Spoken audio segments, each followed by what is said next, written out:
नमस्कार। जैसा कि आप लोग देख रहे हैं, इसमें यूपी एपीओ का जो जीएस का पेपर है उसकी ये आंसर की है। और जितने क्वेश्चंस एक्यूरेट सही अंदाज़ा लगाया जा सकता है, अंदाज़ा नहीं मतलब सही से बताए जा सकते हैं, उसी का ही मैं बताऊंगी। बाकी मैं जो भी हैं वो बाद में बताऊंगी। मुझे पता है आप लोग थोड़ा सा परेशान होंगे, लेकिन ये मैं बता दूंगी, आप उसके लिए निश्चिंत रहिएगा।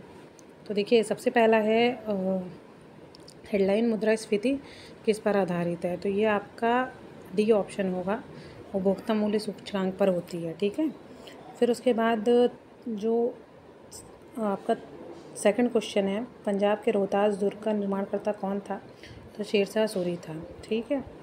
थर्ड क्वेश्चन का आंसर आपका आएगा, जिसमें जेनेटिक्स और ये है तो व्याख्या करता है, आंसर बी होगा। ठीक है। फिर उसके बाद आता है आपका ये चौथा वाला, ये तो बेफालतू का क्वेश्चन है एक हिसाब से देखा जाए, मतलब ये कौन पढ़ता है भाई। फिर उसके बाद आता है पांचवा क्वेश्चन। देखिए, क्यों नहीं पढ़ता है उसका रीज़न मैं बता रही हूँ। क्यों नहीं पढ़ता है, क्योंकि दिक्कत होती है भाई। ये सब नहीं होता है करंट के पैटर्न में, ये जानबूझ के डाले जाते हैं क्वेश्चन कि बच्चे ना कर पाएँ। और इस बार की जीएस तो मतलब ऐसी आ गई, एक तो नेगेटिव मार्किंग प्लस जीएस इतनी वैसी। तो इसमें ये बात याद रखिएगा, जिसने जीएस में क्वेश्चन अच्छे करे होंगे वो उठा ले जाएगा। ठीक है, उसका हो जाएगा। और बाकी बात की बात है वो तो है ही है। फिर इसमें आएगा 26 नवंबर 1949 को हुआ था, स्वीकृत पता होगा आप लोग को।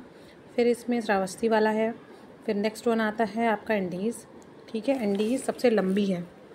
फिर इसमें आता है आपका समुद्री ज्वार होता है गुरुत्वाकर्षणीय पारस्परिक क्रिया द्वारा। 87 में डफरिन थे। ठीक है, क्योंकि कांग्रेस हुई थी, पता होगा आप लोगों को। फिर आपका जो ये वाला है पांड्य वंश वाला, पांड्य कहाँ के थे। पांड्य थे आपके मदुरै के, पल्लव थे कांचीपुरम के, यादव थे आपके देवगिरी के, और काकतीय थे वारंगल के। इससे आप देख लीजिए और मिला लीजिए कौन होंगे। ठीक है, इसके हिसाब से तो डी है 11वां का। फिर उसके बाद आता है तेज़ रफ्तार से आ रही वाहन, वो क्या होगा इसमें, डॉपलर इफेक्ट, हम लोगों ने 12th में पढ़ा है ये। फिर उसके बाद ये होंडुरास की हैं, सबसे पहले बनी है जियोमोरा कास्त्रो।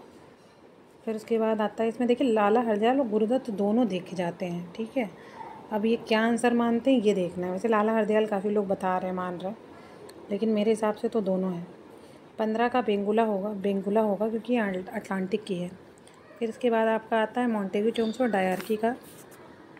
फिर गेटवे ऑफ इंडिया आपका इमर्सन नहीं है, ज़्यादातर बेकर ने बनाए हैं, लेकिन देखिए।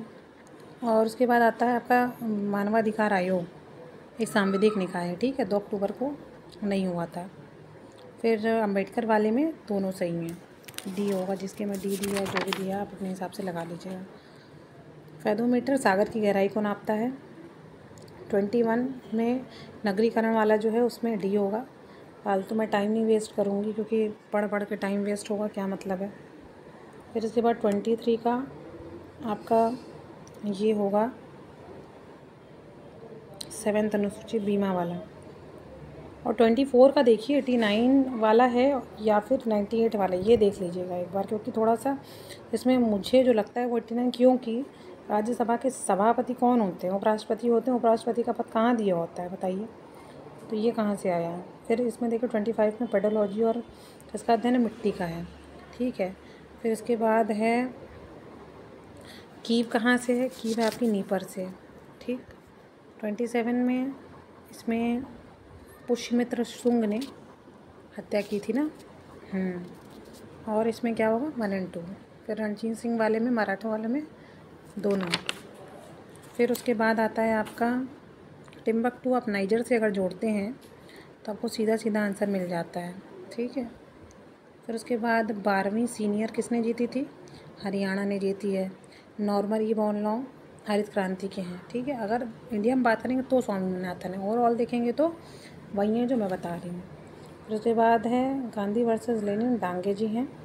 फिर 33 में अगर आप आएंगे तो उसमें आपको 22 में थल सेना वाले आएंगे, मनोज पांडे जी। ठीक है। फिर उसके बाद धन विधेयक पता होगा आपको, 110 में होता है। सबसे बड़ी झील कौन सी है, बड़ी पूछ रहा है, ये एक चीज़ देखिएगा, बड़ी में यहाँ लॉन्गेस्ट दे रखा है, ठीक है। तो वो हिंदी वाला नहीं होकर किया जाता है, विक्टोरिया ही होगी लॉन्गेस्ट, क्योंकि कहीं मैंने देखा कि कोई तंगानिका बता रहा था, तो वो लॉन्गेस्ट इंग्लिश वर्जन माना जाता है, ठीक है। उसमें आप देख लीजिएगा। बाकी ये जो इसमें है ना रेडॉक्स, और ये इसमें 2 हैं जो सही हैं, तो फिर इसमें देखिए वो क्या मानते हैं। बाकी इसमें सम्राट जो है आपका रशिया का है। समुद्री घास में आपका आयोडीन पाया जाता है, और 16 जनपद भगवती सूत्र में जैनिज़्म का दिया गया है, ठीक है। और बाकी 42 जो है आपका, ये पहला ऑप्शन होगा। फिर इसमें CR दास होगा, उज्बेकिस्तान, और उसमें पंकज आडवाणी। बस लगा लीजिएगा, आप लोग देख लीजिएगा। जो छूट गए हैं उससे कन्फ्यूजन था इसलिए छोड़ा है, बस इतना ही है। चैनल पे भी लगता है तो लाइक शेयर सब्सक्राइब करना ना भूलें। तब तक के लिए धन्यवाद, नमस्कार, आपका दिन शुभ।